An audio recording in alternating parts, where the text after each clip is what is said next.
Hi, happy Wednesday. Um, today's devotion comes from Mark chapter 14, verses 1 through 11. So, since it is Wednesday, I've tried to kind of keep our devotions on track with what day Jesus did certain things.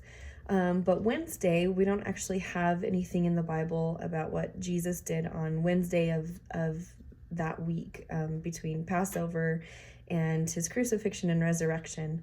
There have been some who suggested that he, after spending 2 days in Jerusalem, just totally exhausting days, that he and his disciples probably went on to Bethany at that point and just rested in anticipation of Passover.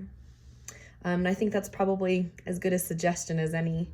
The passage that I want to talk about this morning is one that's probably familiar to many of us. Dark clouds are starting to sort of gather around Jesus. The religious leaders are plotting to kill him, seriously plotting to kill him, not just kind of thinking about it, talking about it, but actually putting a plan into motion. So we know that he was about to be sacrificed as our Passover lamb.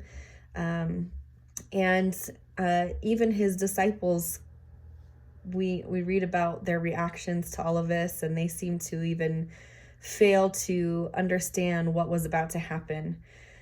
But we get this tender scene between Jesus and Mary of Bethany, who we know from other stories was always found to be listening at his feet attentively, soaking up every word that he had to say. So Jesus was having a meal, and Mary brought in a jar of very expensive perfume. That's what Mark 14 verse 3 says. And she shocked everyone there by breaking it and pouring the perfume out on Jesus's head. And, she could have just taken a drop or two and still had that worshipful attitude behind her actions. And because she didn't just take a drop or two, she used the whole bottle. She was harshly rebuked for wasting this precious, expensive perfume. They told her she could have used that to sell and to help the poor.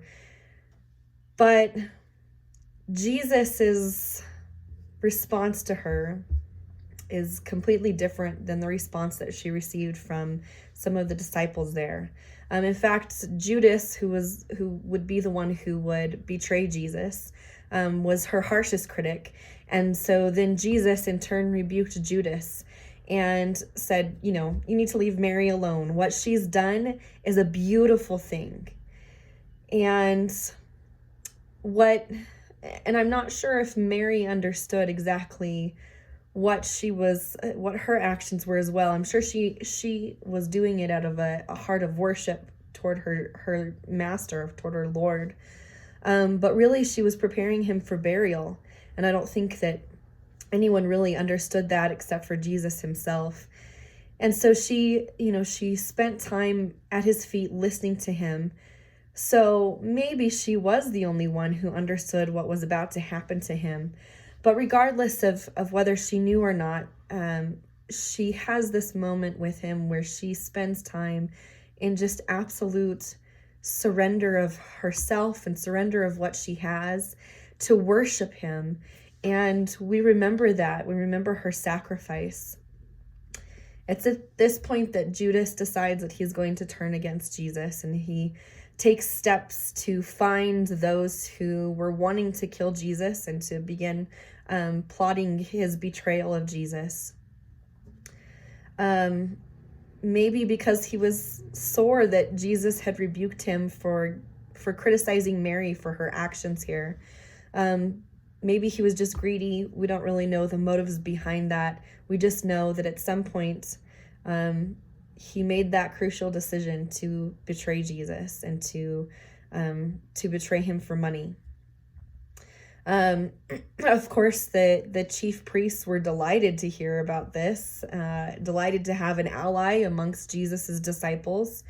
But the focus this morning, really, the focus today for this devotion is what Mary did and her actions to worship Jesus and her actions to prepare him for burial after his crucifixion. So I want to ask a few questions and give you something to focus on during your prayer time today.